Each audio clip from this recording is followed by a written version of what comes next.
Ready? It's 6 o'clock. We'll call the meeting to order. Turn it over to you, Greg, for roll call.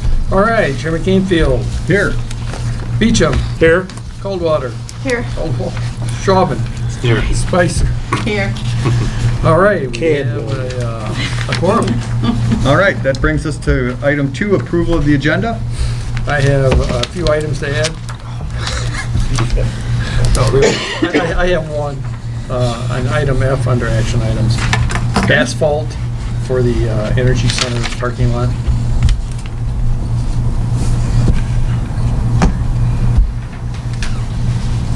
That's it. All right. I would make a motion to approve the agenda with the addition of action item F, asphalt. I'll second. We have a motion and support. There's no further discussion. All those in favor signify by saying aye. Aye. Opposed? Motion carries. Item 3, approval of the minutes of the May 14th board meeting. I move that we approve the minutes from the May 14th board meeting. And I'll support. We have a motion and support. All those in favor signify by saying aye. Aye. Opposed? Motion carries. Item 4, public comment for items not on the agenda. Hearing no comment, we'll move to action items. Greg, I'll turn that over to you. Okay, the first item under action items is our handbook revisions to the personnel handbook. And we went over all of these last month. And so all we did really was reprint them, and we made some revisions, some minor revisions to those things that we talked about during the course of the meeting. And I'll just highlight those for you instead of going through them all again. However, if anybody has any questions on any of them that I'm not specifically touching on, don't hesitate to ask, because not everyone was here last month. So if you read them and have a question, we're obviously here to answer any questions that you may have. But the first one that I had, that we had talked about and made some changes to, is item 610 on page 632.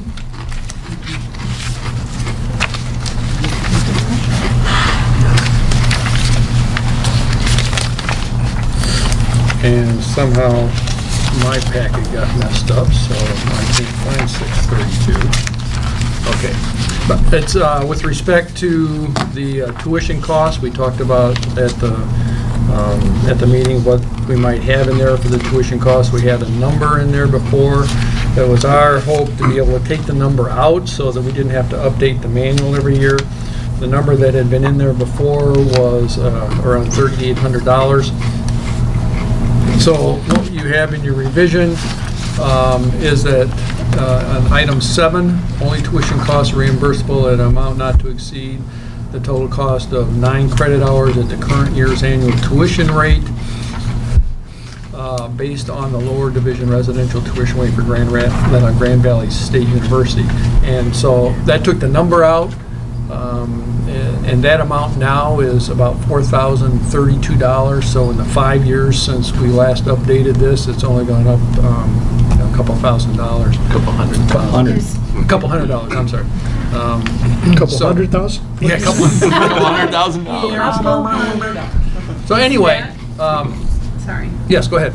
Is that 9 credit hours every year? A year. Okay. Correct. Can we just put that a year, We can. please? Just for. That's what I was looking for, and I was trying to see if it said that. Yeah, it says that the current year's annual tuition. Well, right, but I'm saying, They're only allowed how 9. much money, how many times can they go back for those 9 credit hours? Okay. As an employee, can I get 9 credit hours every semester, every year, throughout my lifetime as an employee? I think the way it was set up is that we figured most people probably can't do much more than a 3-credit course per trimester, and so if you did it 3 times during the course of the year, you'd have 9 credits, and that was about $3,800. I just think it would be important to. I think that's, yep. That. We will add that. Any other questions on that? And thank you for the update on that. Okay, good. The second item was on that same second page there. It's the retiree health care. And the version that you had last month, we were changing some things to make sure that the spouse was included and cleaning up some other things with respect to that. And as I sat down and looked at it and we were thinking about how to do that, this is the single item that we probably had the most confusion about since I've been here, with the number of people that have retired and somebody's got a spouse or somebody doesn't have a spouse but they have a son that lives with them, and there was just has been a lot of confusion over the years in terms of what their intent really was. So I went back last week and did a lot of research. I dug out all the old policy manuals that we had and tried to trace them from one revision to the next and came up with a revision that I think meets the intent of what the policy has always been. We pretty much have copied it word for word out of a 1997 policy manual and then changed it to update it to reflect what's happening now. What's happening now compared to then is that we're paying 90% of the premium. We've included the word spouse. There was a time period in there when a spouse or other dependent was included, but they took that out. And so we tried to put something together that reflected where we are now and what the intent was. So that's what you have in front of you. Most of the verbiage you saw last time, but we just changed it and put it into a format that seemed to make sense and clarified those things that we were trying to clarify. So it's all in red because it's different than the version you saw last time, but it's mostly all the same verbiage and put in a context that keeps it with the intent of what I think the policy was originally designed for. I don't know if you have any questions on that, if you read it over during the course of the week or not. So that was the next change. I do have a question. Yes, ma'am. So was the intent to, because the one thing that I did notice that dropped off from this date to the next date was the fact that, and correct me if I'm wrong, that the dependent dropped off. No. Dependent opportunity, did that drop off? No, that's still there.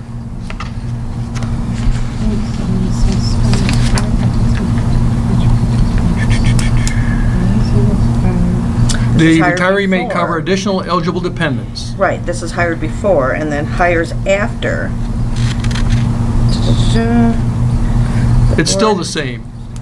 Well, spouse for eligible, but I don't see the dependent. Okay. That's fine. I just wanted to make sure that that was your intent. Yeah, on the bottom line, the last line is what you're talking about right here. Right. Okay. Yeah. Yeah. Yeah, that's the intent. So we can put that same language down there. Spouse independent. Yes. It wasn't Okay. intended to be different. Okay. Okay. Just. Yep. Nope. That's good. Good catch. Thank you. All right. The next item was on page 945. I'm sorry. Was it 945? Yes. Regarding military and other compensated services.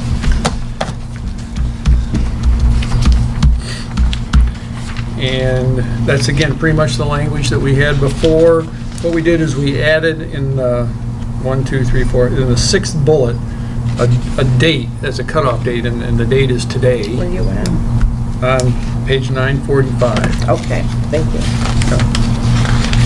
It says, as of June 11th, 2015, an employee begins to participate for the first time in other approved civic-related compensated duties requiring time away from work, blah, blah, blah, blah, blah, receives the difference in pay. So we just put a starting date in that so that if, there would be a definer. Right. Okay? I think a couple of questions on this. In that one you just talked about, the as of June 11th, when it says approved by who? It's the second line of the last bullet. Approved by the general manager.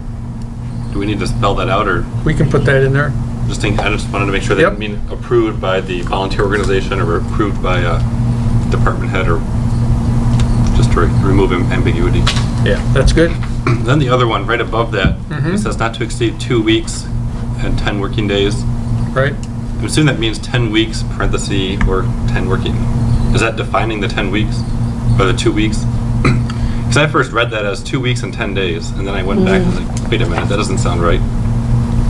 It's defining, so So maybe 2 just weeks put put in in parentheses. parentheses, Yeah. 10 working days Or just take out the 2 weeks and just say 10 working days. in any one fiscal year? Yeah, or, Okay, or you could do that. I'd see 10 working days. 10 working days. okay, It's clearer that way. all right. When I read it the second time, I knew the intent, but Right. when it messed me up the first We're time. trying to I thought, eliminate yeah. confusion, that is for sure. All right. And then the last one that we talked about is on the next page, 946, with regard to our insertion of the new policy on volunteer service. And one of the things that we talked about was in that third line that the time off must be approved in advance and for an organization recognized. So we'll put approved by supervisor. Okay, that was one of my comments. Okay, Yeah, thanks. in advance and for an organization recognized as using volunteers. Anything else you wanted to say, Anna? No, looks good to me. And if any other question, anybody have any other questions on any of these that we talked about or that you looked at that you had? Just Thank one you, question Anna, on for all that. your work. On that same Thank page, you. that section 914 funeral attendance, is that basically the same as bereavement leave? Yes, Okay. yep, same thing. Okay. I don't just wanted to make sure because funeral attendance sounded really specific. But yeah, same thing. Okay. Same thing. Anything else? Alrighty, then we would entertain a motion. I move that we approve the personnel handbook as amended in tonight's meeting. I support. We have a motion and support. If there's no further discussion, all those in, So I did just realize I had one more comment at the very end. I don't know if we can discuss Sure. the motion, but section 13.4, the prohibited benefits. Mm-hmm. Are there any limits to that? Like, are there, like, I mean, lower limits so that if there's a vendor who wants to give somebody a baseball cap or something, I mean, is that, Yeah, Or- we've talked about that, and we've talked to our auditor about it, and he uses the word de minimis. okay. That's what he likes. And rather than putting a value on it, it's a financial determination by the auditor in terms of de minimis. And so Steve and I talked about whether we should put that word in there or not, and we just, So I We still can or we can't? could take Sharon out for a glass of wine and that would be you could. okay. Right. Set the policy that says no alcohol. When she's not on work. Oh, okay, okay. Okay. So that's fine, as long as that's okay with the auditor, and I just know my company has like a whole book about giving gifts. Right. It's different, it's a little different, but. Your company needs to. And- Well, there's good reason, I mean, government contracts and all that, but actually it's the government that imposes most of that. Yeah, Like, we've we never can't- had We can't take anything- a government, employee out to dinner. Yeah, we've never had anything in here before, so we just thought it was a good idea to at least have Okay. the recognition that that's what we're looking at. Okay, Okay? all right, cool. any further All right, discussion? good. All those in favor signify by saying aye. Aye. Opposed? Motion carries. All right. The next item is system study, modeling upgrade with GRP. Several years ago, we invested in collecting a lot of data and putting it into a system to build a modeling platform for GRP engineering.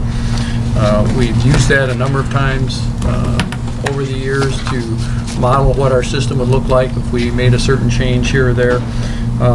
But over the last 5 years, there's been a lot of significant changes to our system, including such things as the addition of the combustion turbines, the biodigester, adding the Ventures building to our system, the removal of the south substation, the upcoming renewal of the east substation, and so on. And so it's time for us to do another modeling review of the system. And so we asked for GRP to give us a quote to do that. So the quote is $24,800. We'd also like to include more data in our system and upload more customer data and individual transformer information. And the cost to do that would be another $3,600. So the total to do a system upgrade, and again, this is something that we should do every 5 years, would be $28,400. It is something that we budgeted for. It was in the budget that you approved. So, or Tom or I will answer the question.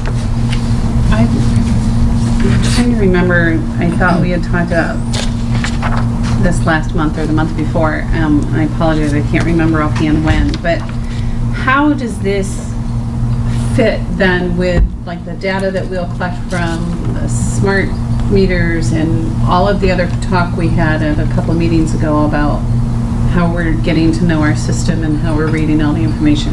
How does this particular modeling platform fit in with all of that? It will tie to it, Okay. ultimately, Okay. but it won't be a part of it or won't have information from it for this review. So this provides completely different information than what smart meters would be able to provide us? Yes, but the smart meter system ultimately will provide us some information that they won't have to do in the future. Okay. Okay. But because we don't have those now, they're doing it through another mechanism. So if the plan is to do this, well, never mind, I just answered my own question. Because it's going to take, I don't remember how many years we said it's going to take us to do all the smart meters. The two? Probably a couple. Okay. Yeah. Over two. So this is sort of next time, in 5 years, when you say you need to do more modeling, the modeling is probably going to be significantly reduced that we have to do based on the fact that we'll have all the smart meter data then? Is Or that a we'll fair approach assumption? we'll approach it in a different fashion. Okay. Because that will be available to use in the modeling system. So are you saying that the smart meter data could kind of provide that individual data, that's that kind of second additional Yeah, aspect, this is in here, Yes. yeah. where it would tell you like which transformer it's connected to, and so you don't have to estimate? Yes.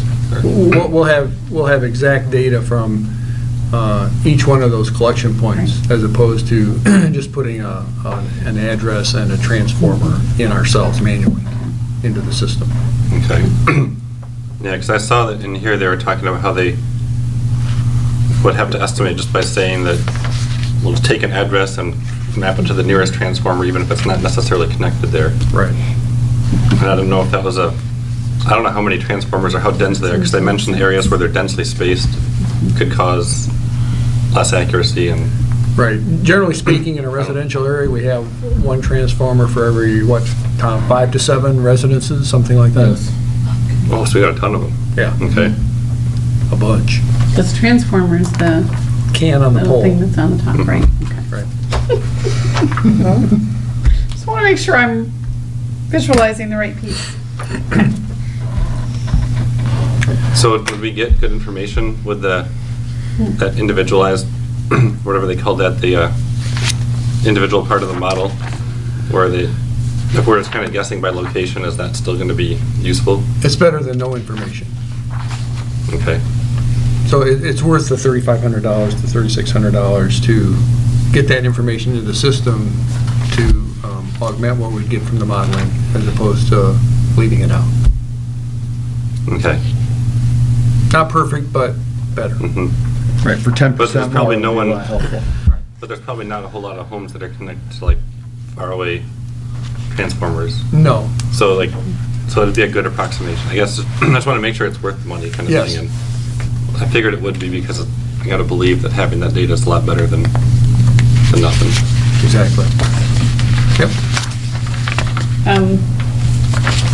Maybe this is a typo on their part, but in the memo, it asks to approve $28,400. And on page 2 of their proposal, it says they will provide the entire system for a lump fee of $24,800. What did I miss? That's the modeling. Oh, okay, so the without- $3,600 for the additional data, okay. Right. What did I miss?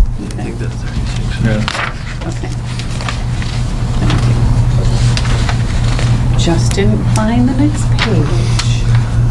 Oh, you're saying because 24.8 plus 36 is 28.4? Does that look, okay. It looked like a typo, but it's just, Yeah, when I just just quick looked strange at it, math. going, is that a typo? But, okay, there was a third page. So. My dyslexia is temporarily gone, so. Obviously, my blonde moments are not.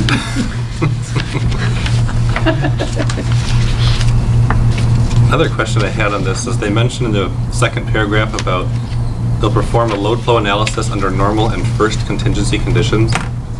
What's a first contingency condition?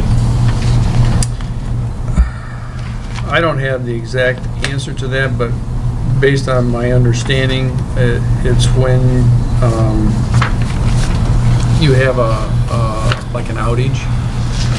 So they would look at our outages, and a first contingency would be what a normal outage might be based on statistics, see what impact that has on the system. So we'd be looking at what a contingency might be for a situation like that.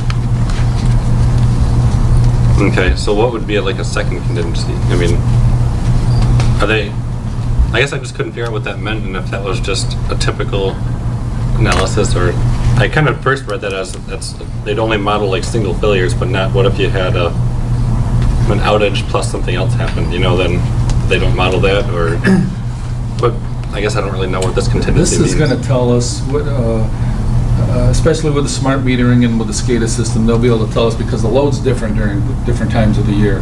They're going to be able to tell us, and it talks about here on capacitor banks and voltage regulators, that I can say to GRP to put in our model, hey, we're going to put in this business here, and this is the size load that they're going to have. They can look on their model, they know what size wire it is, they can tell by the load, the new load that's going to come on, what the voltage drop is going to be, and if we need to put a capacitor bank on that part of the system, or a voltage regulator or something like that, that isn't there right now. And that's what this model is going to help do. So, like I said, if I decide, okay, hey, we're going to put this business here, and I could just do that myself, I have no way of knowing what would happen if by just doing that without being able to have any good data on that circuit. They can put that in their model, knowing what the rest of the system is doing, and say, okay, before you do that, you need to put this capacitor bank here, or this voltage regulator here, or you may need to upgrade the primary conductors on that circuit before you add that additional load. Okay, so that's what they mean by first contingency, is you're not looking at what if we do this and this and this, or these various combinations. It's kind of, yes, we do this one change, yep, here's what it'll take. That's what it is. Okay. We had a meeting, and I have about 20 line items on there, and with different things that I want to do, and it may not be in the order that I want. I may want to do this, and they'll say, well, you need to do step 10 before you do step 1 in that area. So that's what this model will do. Okay. Cool, all right. And then, just for clarification, this is coming out of the capital budget? Yes. And will this happen yet this fiscal year, this expense? No. It's in next year's budgeted capital expense plan. Oh. Go ahead. The last question I had was on the second page in the middle, one of the middle bullets. It says perform load growth scenarios for 5 and 10 years. And then it said based on allocation of historical load data. And I guess it's trying to figure out if they're trying to do growth projections, but they're doing it, they're looking at historical loads, not anticipating what else we might do. They can anticipate what else we're going to do if we give them information to do that with. Otherwise, they're going to look at historic data and see where that'll trend our load growth to. Okay. So we can give them more data, because it seemed like it wouldn't be very useful just to project stuff based on historical, because we're doing a lot of stuff differently in the future. Right. So as long as there's a way they can factor that in. Right. And things have changed. You know, I can just take Circuit 201, for example, where we had Lighthouse and we had Lowell. Both of them expanded quite a bit within the past, 5 years, Greg? And they've added so much more load, and they went to primary metering, and nothing was changed on our circuit. You know, it's the same conductor size. There aren't any capacitor banks, there aren't any voltage regulators. Now we're thinking that another business is going to want add another 1,500 kVA of load, and we're thinking, okay, how do we are we safe to be able to do that on that circuit? They can analyze that, and then we want to be able to be redundant and be able to feed it in different directions if we need to as well. And that's what this model can help us do. They can say, this part of the circuit is this size wire, this part is this size. Well, before you tie that together, we need to upgrade these service conductors first. Okay. Without this model, we could just do that,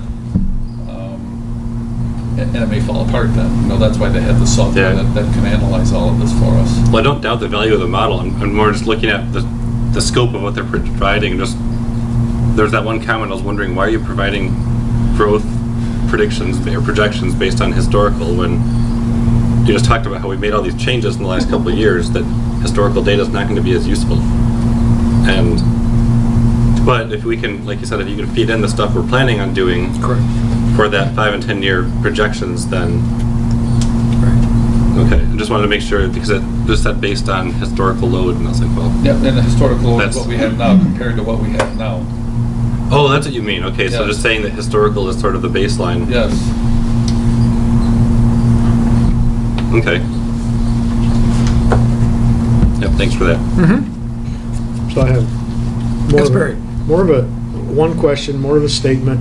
I believe we've used GRP engineering for most, since I've been on the board for all of our, so it makes sense to go with GRP engineering. We've used them, and we do not have an engineer on staff, so we've kind of used them as our engineering services. But my question is, are there other companies that provide this service? There are other companies that provide this service. And my assumption is because the other companies would have to spend so much more time researching our system and everything that it would be cost prohibitive, that I believe GRP has always give. I'm looking at, okay, this amount, are we, bound to have a competitive bid, et cetera, and where we're not with professional services, and like you said, services where we have an engineer that is quote unquote kind of on staff to and has worked with us over the years to build and model our systems. correct. With that, there's no other, I would make a motion to approve the $28,400 with GRP engineering for a system study. That includes the customer edition, right? Yep. I'll support. Okay, we have a motion and support. If there's no further discussion, all those in favor signify by saying aye. Aye. Opposed? Motion carries. Right. Steve, you want to do the next one? Sure. The next item is the purchase of 48 poles. Our inventory is low, and Thomason Lumber is able to provide us the poles cheaper than 4 other quotes that I have. The other quotes I have range from $13,397 all the way up to $22,000. So pretty standard purchase in the electric industry. Just asking for approval for $10,857.89 for the purchase of these 48 poles. How many do we usually use a year? It really depends on if we're doing upgrades from 4160 to 12470, or occasionally I think you guys just see that a pole's bad and Tom will say we need to replace it. Just curious. So kind of depending on the projects we're doing, and it's always good just to have stock because Somebody runs into one and cracks it. it's happened. I know. Yeah. I know. So are all these different vendors, are their poles the same quality? Yep. Same class. Same type of wood? Same type of wood. Yeah. Okay. Yep. How many different bids were there? You said you had 2 others? No, we had, Megan got 5 quotes. Okay.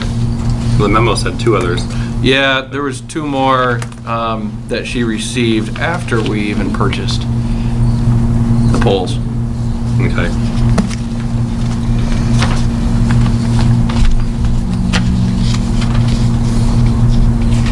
So we'll entertain a motion to purchased. These already been purchased, Well, we haven't paid for them now. but we already took possession of them? We did. Okay. Perhaps. Oh, we did? Yes. Yeah, I just seemed a little backwards. Before the No, price but went up. we've talked Okay. about this before. Yeah. That Greg has the Yep. authority to do this. It's more of a informational thing that the office has determined that on large purchases like this, they want to make sure that we're aware of it. Technically, I don't believe that we had. Well, I'm just wondering if it's actually an action item. Is it Yes, it is. required in the bylaw that it be an action item? Yes. Okay. If we had purchased 4 less poles, it might not have been. Okay. But because it was over the threshold, The Okay. $10,000. it does have to approve, to Okay. approve the invoice, it does have to Okay. go through the board. So like if the board didn't approve it, you'd send all the polls back? Now we tell them, come get them. Like, Then pay I'm- twice as, I'm just asking. Also, They there's coulda- a load- there's a load limit on these poles, so if we would have got 4 less poles, the Oh. cost per pole would have been more then. Okay, So we, yeah. by doing this for years, and You we've save probably money, been, yeah, we've been sure. going with Thomas and Lumber for as long as I can remember, 20 years. If you don't buy the full truckload and different variety of poles, we could have got all 45-foot poles, but we didn't need all 45-footers. You would pay more if you don't have the full truckload on there then. Yeah, and I was just more trying to clarify the process in terms of what was required per bylaw. That was my question. Like, we technically already received the goods, so They could have. technically we purchased them, we they just could've- haven't Yeah. paid the bill. we got them here to look at them and make sure So they're I- good. And if we that's like right. them, we'll keep them. There we That's go. So that, I just was trying to clarify the process from a bylaw standpoint, that's all. You got it. So, okay. Toyota. All right, do we have a That's motion? fine. I'll make a motion to approve the purchase. I'll second it. All right, we have a motion and support. If there's no further discussion, all those in favor signify by saying aye. Aye. Opposed? Motion carries. All right, the next item is the painting, the exterior painting of the Lowell Energy Center. We received a couple of local bids, one from Anderson Painting, one from Dave Cole Decorating, and the low bidder was Anderson Painting. So we're recommending that the board approve that, and it was within the dollars that we expected and had planned for in the capital plan. Yes. So here's a very literally superficial question, but I guess what's What's the color? Color? I have the color. Are we two-toning it, like maybe some stripes at the Okay. top and, and, Little lightning bolt. yeah, I had, Or big, not that that's gonna change my vote. green leaf. I know, I want it done, but I was just, I didn't know if you had a rendering or a schematic, or have you picked a color out, or? Well, we already had a little bit of the building painted with kind of a buff color, and we're gonna continue with that color. Some of the block work that was done in the back, we put a coat of paint on late last fall, so we're just gonna continue with that same color. Then we can dress it up as we need to in the future.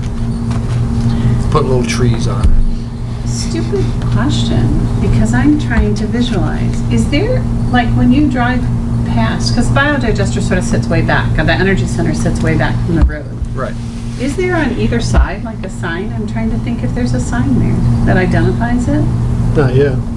Is that there's a I mean, there's a. Oh, there's a sign that there's a- says Lowell Light and Power Warehouse. over in the front? Yes. Okay.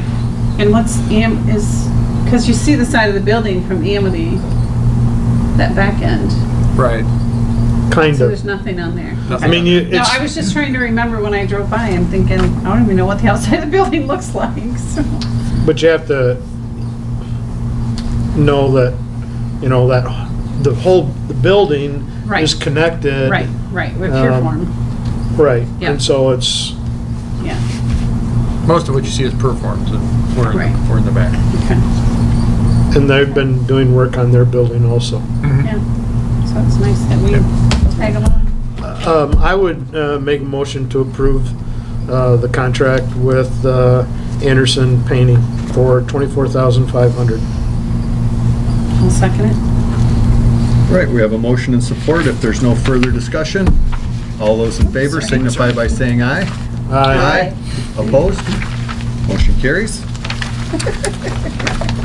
Okay, the next item is renewal of the healthcare plan. We had a, no pun intended, healthy discussion last month. Yes. Robust.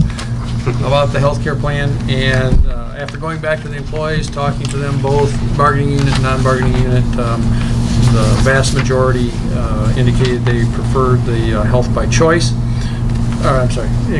preferred the HMO 500 option, and so we submitted that and received the numbers back on how that would be with what our enrollment mix is going to be for next year, and it actually turns out that we'll save at least 1% low light power will in our total benefit costs for health insurance for next year with this choice.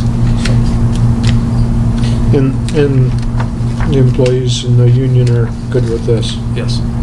So therefore, I make a motion to approve the HMO 500 for our employees. I'll support. We have a motion and support. If there's no further discussion, all those in favor signify by saying aye. Aye. Opposed? Motion carries. All right, and then the last thing we just inserted, and this is one of those that probably doesn't need board approval, but I'm bringing it to you anyway. I received 2 bids for redoing the asphalt. As you've been to the Energy Center, you've seen that there was a big line through the asphalt where it was cut to place new piping for consumers and some other places that needed patchwork done. So to have all that area cut out and replaced and then expand, we found that we needed to expand the asphalt on the back side of the building. The trucks that are coming in for deliveries there don't have enough room to make their turn and get backed up. So we went out for bids on that, and the 2 bids, one was slightly under 10,000, one was slightly over 10,000. So the low bid is for storm sand at $9,160. The second bid, or the higher bid, was from Great Lakes Paving at $11,280. So since one is over and one is under, I figured I'll just bring it to you, and even though I can approve the 9160, give you the opportunity to. Is patching, I mean, are they just patching where the pipeline went through, or is the whole surface getting recoated? No, just patching where the cutouts have been done before, only they're cutting out a wider swath, like I think it's 6 or 8 feet, Tom. That's on the north side of the building. North side. They're just going to do the patch, which I think is 2.5 feet wide, where they dug the trench in for the gas line. But we are looking for bids to then seal coat the whole thing. Okay. With a new, I understand there's an epoxy sealer out now that is thick, takes 24 to 48 hours to dry, and once you put it over that, you don't see much of the patchwork that makes it look uniform. So we are looking for bids to do that type of sealer. But this, you said, includes the extra asphalt for the turnaround too? Yes. So it's patching that little trench and the turnaround? Right, and Okay. a couple of other places that need to be patched in the parking lot area. It's actually a long trench. It goes all the way from the entrance of Chatham to the facility all the way to the north side where the gas meter stand is at for Consumers Energy. So it goes around the entire warehouse. That's probably 200-300 yards, isn't it? Is the second bid A1 Great Lakes, he said. Great or Lakes. Great Lakes? Great Lakes. Are they located in Lowell? Yeah, they're in the industrial park out north of town. Okay. Outside the city limits, but in the community. Right. And Stormson was what was the difference in the two? Couple $2,000. $1,000. Does anybody want to make the motion? Go ahead. I would make motion to accept the low bid from Stormson. That's correct? Stormson was the low bid? Yes, sir. To do that I'll support. asphalt. I'll support. We have a motion and support. If there is no further discussion, One quick question, just because I know sometimes how anything related to construction goes. I mean, this isn't construction, but you know, Do we need a contingency in case something happens where it ends up costing a little more? Or does that not matter? I think we're okay on this one. It's a bid job. The history of Okay. storms, what they tell you it's going to be, that's Okay. what it's going to be. Okay. All right. I'm good with that. We have a motion and support. All those in favor signify by saying aye. Aye. Opposed? Motion carries. And I would encourage, I like the sounds of what you're saying, is to have the whole thing coated. Coated later. Again, I think it's helps save the asphalt, and also I think its appearance. Again, Right. I want that. So when we're talking of appearance right now, like, again, I have a trailer there, Pink Arrow trailer, that needs to be moved at some time, but a lot of there's a lot of boiler Yes. parts and things there. Are we trying to, Clean it up, yes. where are we gonna, are we moving it to store it someplace, or we're just cleaning the area up? That's kind of our, Our first goal is to get it cleaned up as much as we can and get rid of the stuff that we don't need or Right. don't have a use for. The boiler, we're gonna have it inspected again and make sure it's still in the same functional state that it was when we transported it. The awning that we took off of the back, where the biodigester is, our goal is to put that awning on the west side and maybe enclose it. okay. Okay, and then we will put some things So- in there that wouldn't be just standing out in the weather and be hidden from view, so to speak. Right. So those are all part of the plan in terms of where we're moving and trying to get that cleaned up. We contracted to get all the leftover dirt from the biodigester project off the site and that type of thing. So Great. as time allows, our goal is to get it all cleaned up, and then when we get it all cleaned up, we'll get that seal coat on it, and then we'll start doing some landscaping around the perimeter, and hopefully by fall it'll look like a new place. You do qualify as a nonprofit. Lowell Rotary's looking for projects. They could maybe Are come they? do a planting day. Okay. I thought we know. were always thought of as deep pockets, not. Huh? Rotary? I said I always thought we were thought of as deep pockets, not nonprofit.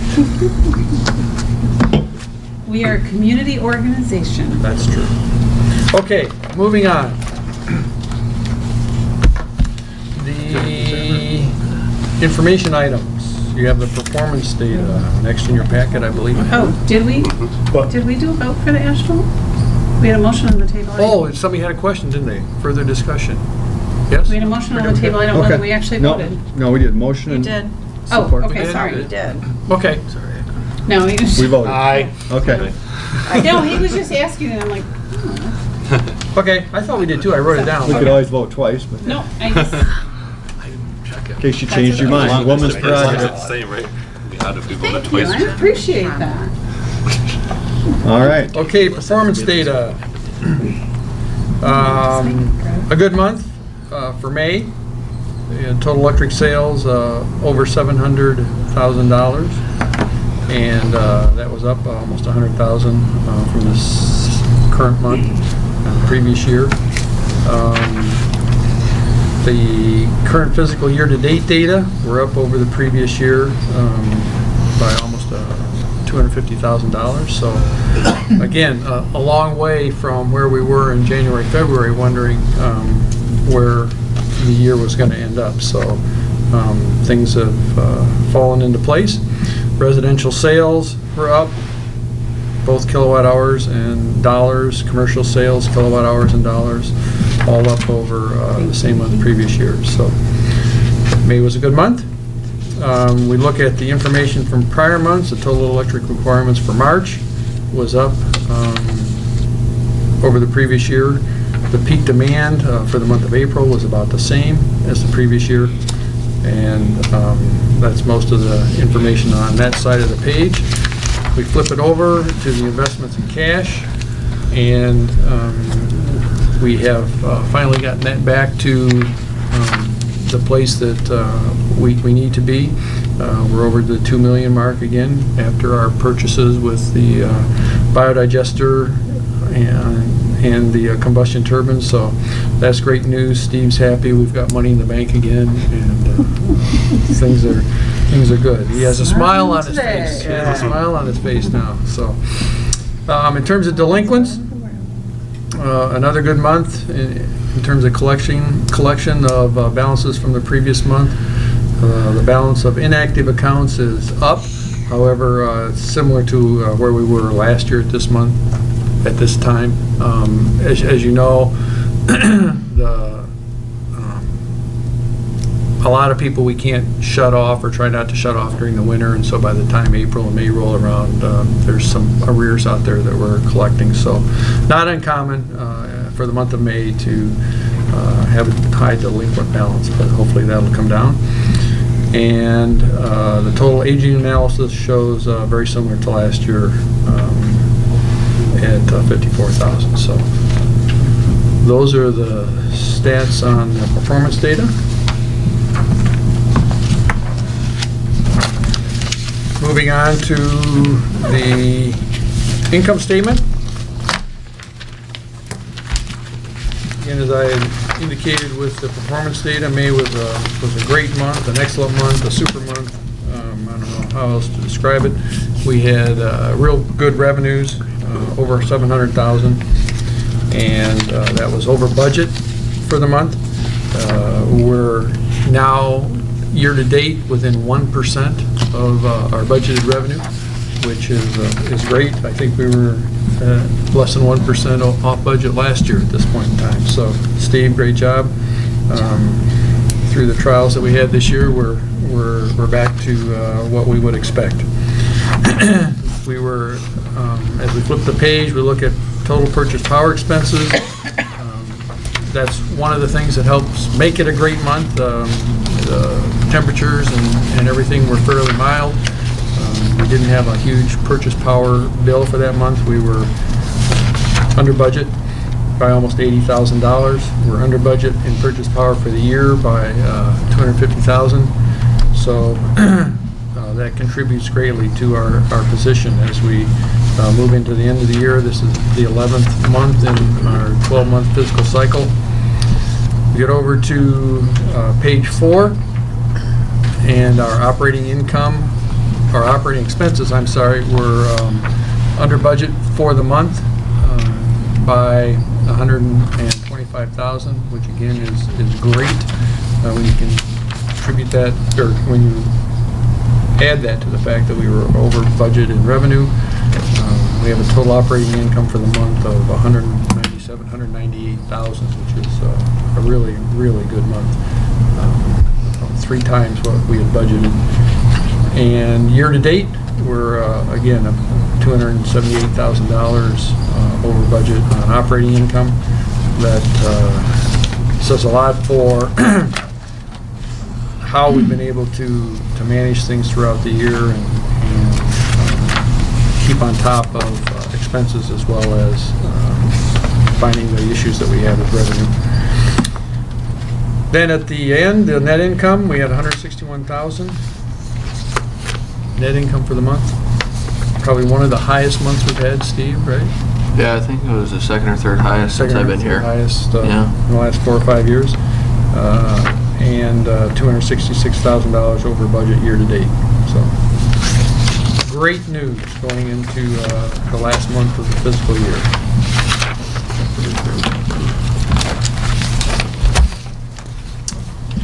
The capital expenses, you have both of your capital expense sheets.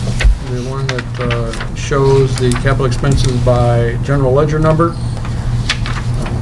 where most of our capital assets and expenses went by general ledger number. We have about $68,000 left in the capital expense plan for the year with the final month of June to go.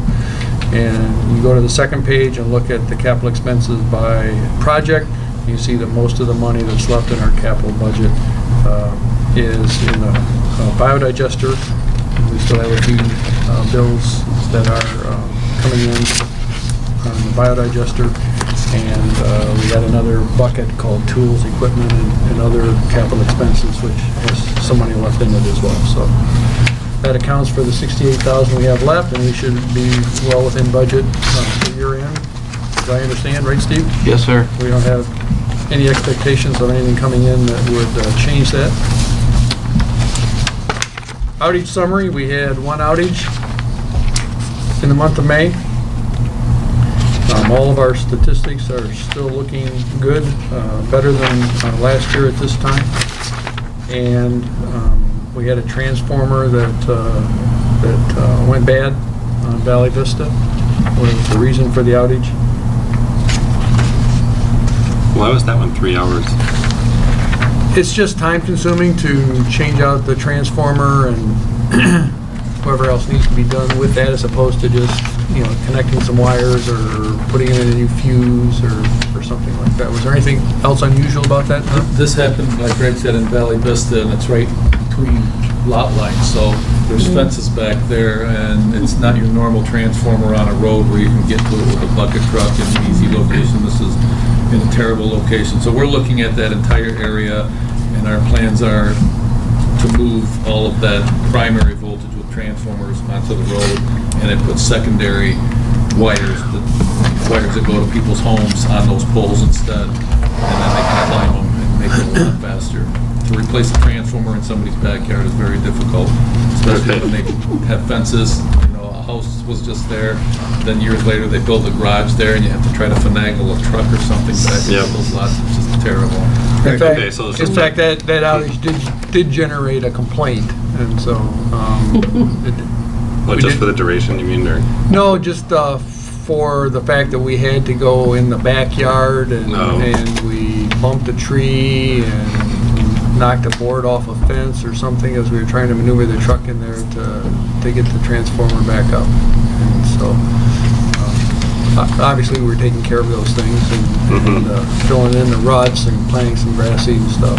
But somebody was not happy that we had to put a truck in their backyard to get the power back on. Yeah, actually 3 hours to get there, assess it, back to the shop, you pick up a transformer and get, even if it was on the road, that's a pretty reasonable time, I think. Well, it's just that most of the time when I see an outage due to equipment failure, it's like half an hour or 45 minutes, and so this is 3 hours. That's usually a fuse. We're spoiled here. Okay. Yeah. And especially trying to backyard, so that's kind of too bad about the complaint, because it's like, well, do you want your power, all your neighbors want their power back, or? There goes our 2-year record of no complaints, too. I know. Back to square one. Back to square one. So. Yeah. Well, it sounds like that you guys are at least doing the right thing by long-term looking to improve that situation. So I guess that whole area is like that, and it happened a lot in Lowell. At one point in time, people were just happy to have electricity, and you needed to put a pole and a wire down the property lines from one street to the next. That was okay. But you know, really picky. Houses change hands, and people don't realize that that's an easement, or that you need to drive a truck back there to get to the transformer. So, well, I think the poles behind our house are that way, and that you'd have to get a truck back there. I know when they had to trim some trees back there, they had to figure out how to get a truck there, and luckily the lot behind ours is empty. But if somebody had a house there, then somebody's fence or yard would be dealt with somehow to get back there, and it would be a lot tougher. Exactly. So I can see that, especially in a more close neighborhood like the Valley Vista. And it could have taken longer. We did it with the service bucket truck, and it was still energized. So not everybody was out except for people who were serviced off that transformer, which was at the last pole.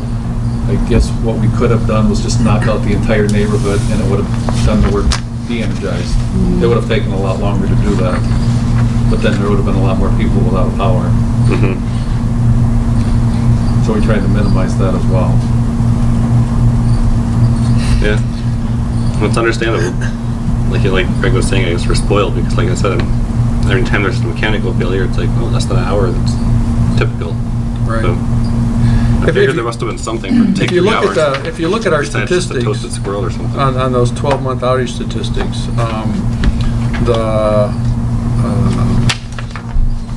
Katie, customer average interruption direction, index, that's the average minutes interrupted per interrupted customer. our average is, about 111 minutes, or, The average long one, you mean? yeah, between an hour and 45 minutes to 2 hours, so that's our average. Oh, okay, so even longer than I would have guessed. Right. The SADI, which is the average interruption for all customers, is, a little over an hour and 15 minutes, 78 minutes. So, It's really good compared to averages out there. yes. Mhm. But our ASAI, which is our average service availability, is still 99.98%. Still, it'd be cool to see comparisons to other. Good. And we do that once a year. I just got the book from APPA earlier this week. Oh, okay. We get So- that information once a year, so Yeah. we'll report it to you. Okay. I'll Probably leave at the something next up meeting. on that. Yep. Or how we compare with other average utility statistics. Well, I know last year when I went to the APPA conference, that's one of the things they talked about, and our averages are phenomenal compared to most of the country, so. I think next month is write-offs anyway, Okay. so, and I always do a little comparison, so I'll just pick some other stuff too. Yeah, Okay. All right. good. Good. All right then, on to the manager's report. We are continuing our executive search at MPPA. We spent all last Get a Friday copy? in interviews. Oh, sorry. We just passed them out. There we go. Okay. Didn't go in our packet. We narrowed it down from 8 candidates to 3, so that was a good process. I also mentioned last month that there's a number of legislative bills being introduced into the state legislature to help direct Michigan's energy future. In the past few weeks, there's been another one initiated, and it would require a transmission line to be built from Gaylord to Marquette, across the bridge or under the bridge or through the river or in Grandma's house or, however.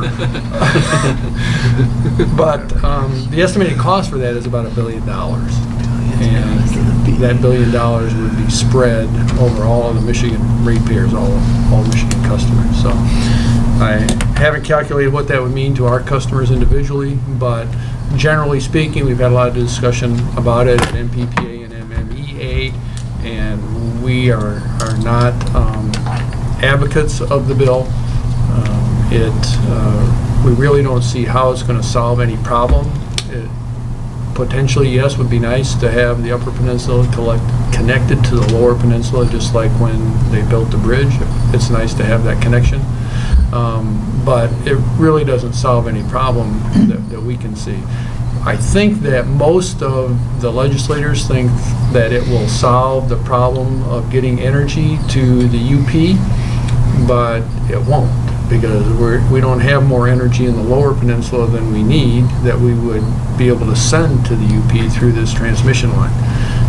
In fact, ultimately, the Lower Peninsula may be in worse shape than the Upper Peninsula, because at least they get power from Wisconsin and the power is there. It's a function of how it gets there. So this has been coined the solution looking for a problem. You don't want to call it the power line to nowhere. The power line to nowhere, correct. So does MPPA or MMEA, I mean, I know there's a lot of conversations that go on in lobbying and everything with the legislature. Do they as an organization, does MPPA offer any other alternatives? Do they try to help? Yes. I mean, I know part of their job is to help educate, but are they offering some other alternatives that? Yes, we are, and Jim Weeks from MMEA has been on at most of the hearings and has testified in most of the hearings and offers support for programs that we think would help with solutions. And bottom line is this is probably backed by a couple of organizations who would benefit from building more transmission. I think that's the bottom line is. Spend money to build something that doesn't work. Yeah. So again, we're in there offering our comments, and like I said here, I think it may get to the point where we need to be talking to our own state representatives and Congress people to let them know that it's really not going to fix, because I think from the conversations that we've had with a few legislators is they think if you build this transmission line, then all of a sudden all this electricity will be able to flow to the UP from the lower peninsula, and that's not the case. In fact, most of the lower